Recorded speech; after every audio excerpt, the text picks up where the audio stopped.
जो कार्यक्रम यहाँ चल रहा है, 74 आंदोलन की बात ना हो, आपातकाल की बात ना हो, यह कोई बढ़िया बात नहीं है। हमको लगता है कि आप में से कितने आदमी 74 आंदोलन में शरीक हुए थे, कृपया हाथ उठाइए। हमको नहीं लगता है कि 74 आंदोलन में आप लोगों में से कोई शरीक हुए होंगे। मैं 1974 में मैट्रिक परीक्षार्थी था। टिबरेवाल में सेकेंड इनिंग से परीक्षा की शुरुआत हुई थी। हम भी परीक्षार्थी थे। 18 मार्च को पटना में गोलियां चली छात्रों पर, निर्दोष छात्रों पर। क्यों चली गोलियां? एक छात्र संघर्ष समिति बनाकर छात्रों ने भ्रष्टाचार के विरोध में, कांग्रेस शासन के कुशासन के विरोध में आंदोलन खड़ा किया। पहले छात्र आंदोलन गुजरात से होकर चला था, लेकिन गुजरात में सफलता नहीं प्राप्त हुई। गुजरात से शिफ्ट होकर बिहार आया। 18 मार्च सन 1974 को पटना में गोलियां चली छात्रों पर और दर्जनों छात्रों की हत्या हुई। उसके विरोध में हम लोग परीक्षार्थी थे। पूरे बिहार में, सुबह बिहार में परीक्षा स्थगित हुई। पूरे बिहार में छात्रों और नौजवानों ने मिलकर सन 1974 के आंदोलन को खड़ा किया। पूरे सुबह बिहार में कई जिला के हेडक्वार्टर में तहस तोड़फोड़ की गई, गोलियां चली। हर एक जिला से लोग छात्र की मृत्यु होने की समाचार आने लगी। हम लोग भी फुलपरास में छात्रों को इकट्ठा किया। छात्रों को इकट्ठा करने के बाद जुलूस निकाला। जुलूस निकालने के बाद थाने में आग लगा दिए। 3 ही ऑफिस तो फुलपरास में था। उस समय पानी बहता था, नदी बहती थी। 3 ही ऑफिस था। थाना में आग लगाए। थाना के बाद राष्ट्रीय ऑफिस को जलाए। राष्ट्रीय ऑफिस के बाद पोस्ट ऑफिस को जलाए। इस सब के बाद 25 तारीख तक गिरफ्तारियां हुई। सीआरपीएफ के फौज की टोलियां फुलपरास पहुंची। 25 तारीख को मुझे गिरफ्तार किया गया।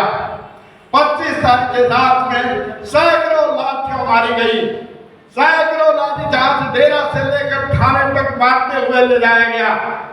उसके बाद सुबह में फुलपरास की हुआ धरती थी। पूरे नौजवान इलाके के 5000 लोगों ने गिरफ्तारियां देने के लिए थाने को घेरा।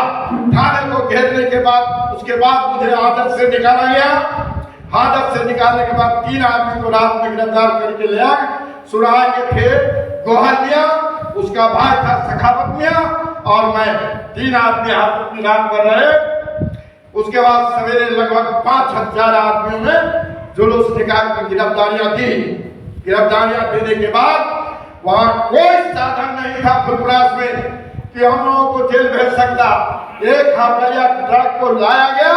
लाने के बाद उस पर 40 आदमी हम लोग उस पर चढ़ सके और सारे लोग थाने से लेकर लोहिया चौक तक दौड़ते हुए हजारों लोग कि हम भी जाएंगे, लेकिन किसी को प्रशासन नहीं ले जा सका। मात्र 40 आदमी हम लोग जेल गए। कहने का मतलब है उसके बाद ये आंदोलन पूरे सूबे बिहार में चली। इंदिरा गांधी को ये बात तब समझ में आई कि देश में नौजवान जग गया है। जब राजनारायण जी मुकदमा किए हुए थे उनके चुनाव पर और इलाहाबाद हाई कोर्ट का रिजल्ट आया, उनकी सदस्यता खत्म हो गई। रातों रात इंदिरा गांधी ने इमरजेंसी लगाने की घोषणा की और बिना कैबिनेट की मंजूरी इस देश में एक संविधान लेने वाले राहुल गांधी जो संविधान लेके घूमता है, उसकी दादी बिना कैबिनेट का बैठक किए हुए इस देश में इमरजेंसी लगाया और लाखों लाख लोगों को एक रात में पूरे देश में लगभग 50,000 से ज्यादा आदमियों को गिरफ्तार कर जेल भेज दिया। बिना वारंट का, बिना एफआईआर का। वैसे अध्यादेश डालके इस देश में संविधान का हत्या करने वाले इस देश में इंदिरा गांधी की सरकार थी। आज वो कहता है कि संविधान का हत्यारा हम लोग हैं, बीजेपी की सरकार है। ऐसी कोई बात नहीं है। संविधान की हत्या कितनी बार हत्या किया है ये आप पढ़िएगा, आप लोग जानते भी हैं तो आप लोगों को पता चलेगा कि इस देश में पूरे अम्बेडकर के बनाए हुए संविधान का हत्यारा कोई है वो कांग्रेस की सरकार है। तो कहने का मतलब है आपातकाल लागू हुआ, मीसा आया, मीसा एक कानून अध्यादेश पास हुआ। क्या था मीसा? मीसा में बिना एफआईआर का आपको पीट कर, आपको पकड़ कर, देह हाथ हड्डी तोड़कर जेल में रख देगा। आपको कहीं किसी कोर्ट में सुनवाई नहीं होती थी, आपको बेल नहीं मिलता। अब नहीं है मेरा मीसा में गिरफ्तार होने वाले सभी, कैसा वो प्रलंबकारी कानून था, कैसा वो जुल्मी कानून था। अब आप काल को जो काला अध्याय जो देखा है वही जानता है कि आपातकाल क्या था। आपातकाल में आप कहीं भी चाय पीते थे, कहीं भी आप 10 आदमी जमा होते थे, पुलिस आपके आपको पकड़ के पीट कर पकड़ के बंद कर देते। ये था आपातकाल। एक काला अध्याय हुआ 77 में, इमरजेंसी खत्म हुआ, लोग छूटे, जनता पार्टी की सरकार बनी, चुनाव हुआ, जेल में ही जनता पार्टी बनी। कम्युनिस्ट छोड़ के, इस देश में कम्युनिस्ट को छोड़ के सभी विपक्षी दल, उस समय जनसंघ हुआ करता था, जनसंघ भी, समाजवादी पार्टी और जो भी छोटे छोटे दल इस देश में थे, सभी ने मिलकर जनता पार्टी बनाया और जनता पार्टी की सरकार 77 में चुनाव हुआ, इंदिरा गांधी चुनाव हारी और जनता पार्टी की सरकार बनी।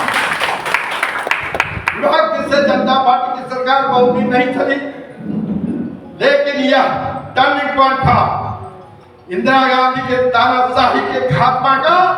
यह टर्निंग पॉइंट था और सरकार बदली तो इंदिरा गांधी को नशा जो चढ़ा हुआ था, सत्ता का जो नशा था, वो उनको समझ में आया कि सत्ता के नशा जनता कैसे चुप करती है।